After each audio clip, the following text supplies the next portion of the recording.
El lugar entonces en el cual ocurre la actividad de los ARN de transferencia que llevan o acarrean estos aminoácidos, pues es el ribosoma. ¿Listo? Entonces, ¿qué es lo que vamos a encontrar en el ribosoma?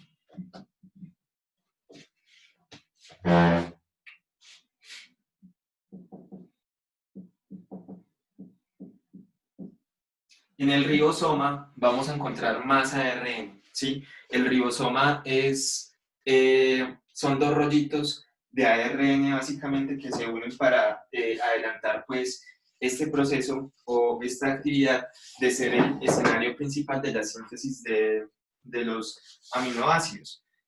Los ribosomas los podemos definir como partículas subcelulares.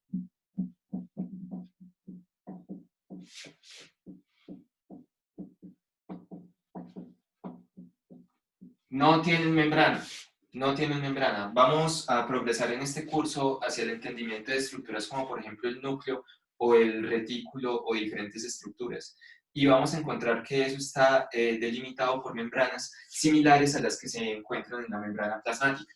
Pero esto de acá carece de membranas y son muy importantes. O sea, cuando tomamos, por ejemplo, a unas células como Escherichia coli, que son bacterias, vamos a encontrar que en esa bacteria el 25% de la masa son ribosomas, ¿sí? O sea, es una cantidad muy importante. Cuando estamos hablando de células que participan bastante en la síntesis de proteínas, como por ejemplo glándulas salivares o cosas así, vamos a encontrar cantidades de hasta 10 millones de ribosomas por célula. Entonces eso es mucho, son muy importantes para el funcionamiento celular, porque pues garantizan la síntesis de lo que hace que la célula se mueva, ¿no?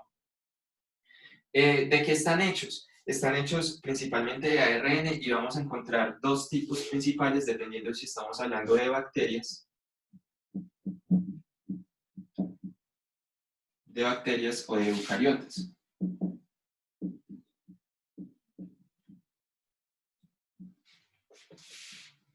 ¿Sí? Entonces, en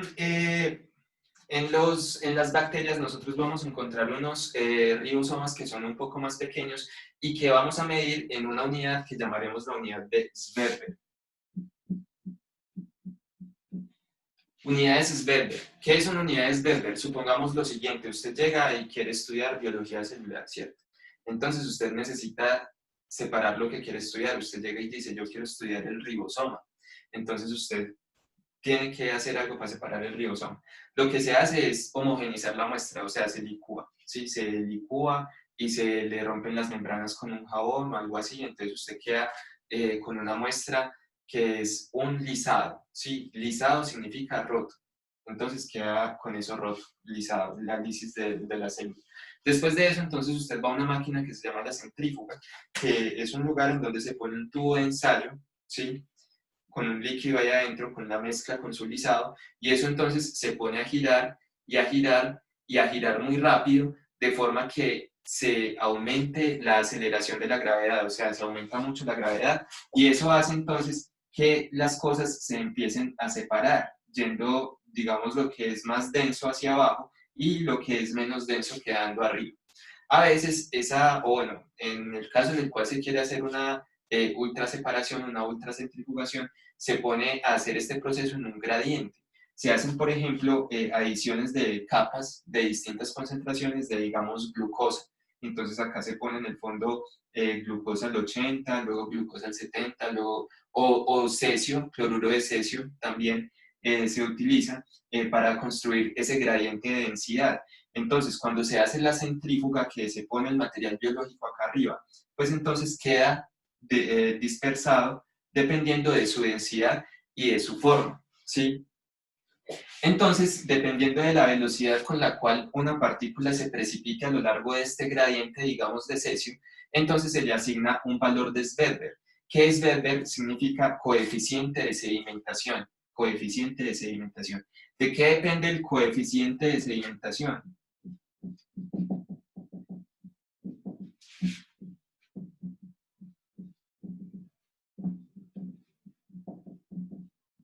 Depende de cosas como, por ejemplo, la forma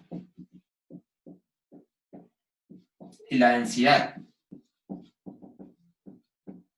Que la densidad integra la masa y el volumen.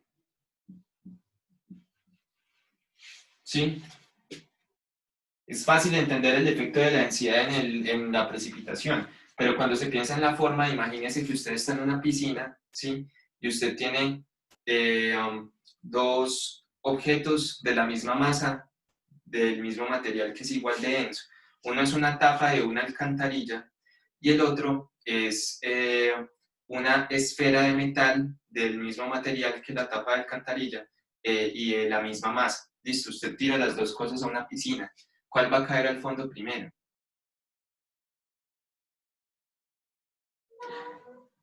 ¿Quién sabe? Habría que hacer el experimento. Yo hipotetizaría que cae primero la tapa de la alcantarilla debido a que adquiere en su caída una forma así, digamos, hidrodinámica que reduzca la resistencia y esa forma hidrodinámica va a tener menos contacto con la superficie que la forma esférica. Pero bueno, entonces el coeficiente de sedimentación dependerá de cosas como por ejemplo la forma y la densidad de la partícula.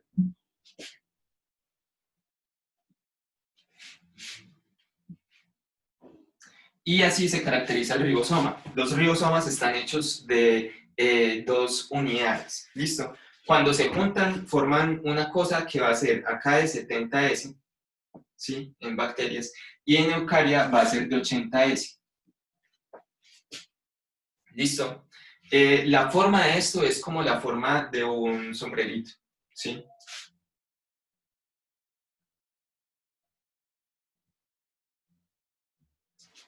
Y este de acá, pues más grande.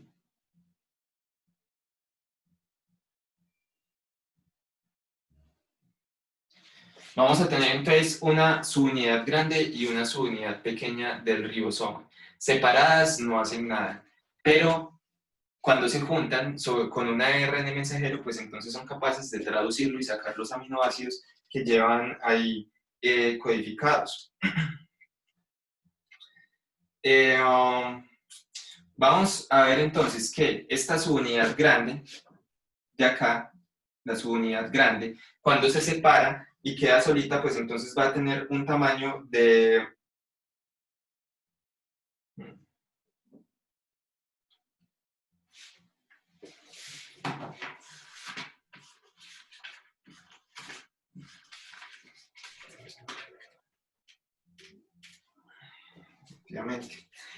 Va a tener entonces un tamaño que es de aproximadamente 50S y la subunidad pequeña va a tener un tamaño de 30S. ¿Listo?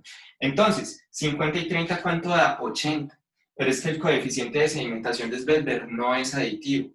No es como sumar 1 metro más 2 metros igual a 3 metros. No. Esto, como esto depende de la forma, ¿sí? No solamente de la densidad, sino de la forma, cuando usted aparece una nueva forma, pues entonces tiene un coeficiente de sedimentación que es impredecible. Hay que hacer el experimento.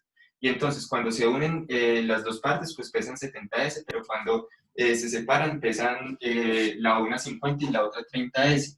Mientras que en eucariotas lo que ocurre es que esta subunidad de acá pesa 60S y esta de acá abajo 40S.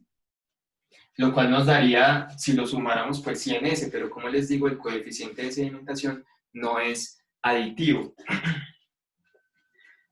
¿Qué conforma esa estructura que es tan grande? Pues bueno, por un lado, lo que principalmente la constituye y lo que hace la función, o sea, lo que se encarga de catalizar la formación del enlace peptídico ahí en la conformación del aminoácido, es el ARN.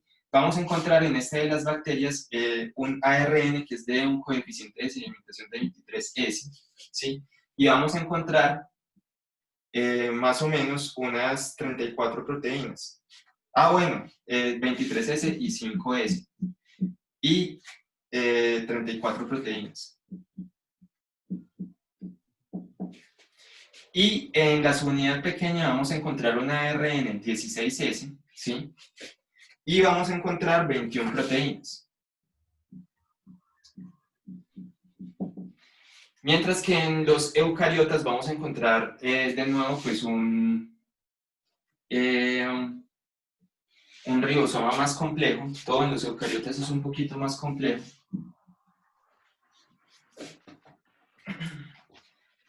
Vamos a encontrar ARN de 28S. 28S. Una nota importante, este ARN que estamos poniendo es ARN ribosomal, ARN-R. Este 16S es un ARN-R. Tenemos ARN ribosomal 28S, 5,8S y 5S. Y tenemos también 45 proteínas.